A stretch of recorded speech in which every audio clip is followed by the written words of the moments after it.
To set corner action for bottom left to raise the screen brightness level in Samsung Galaxy S23 Ultra, swipe down the top of the screen and then tap setting icon.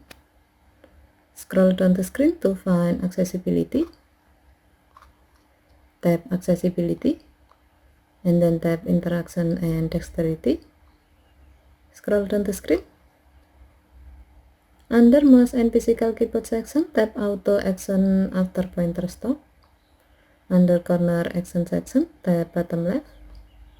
And then tap the gray on object next to increase brightness to enable this option.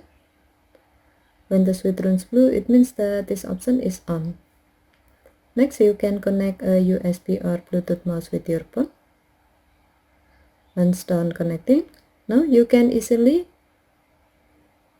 raise or increase the screen brightness level by hovering and stopping your mouse pointer on the bottom left corner of the screen.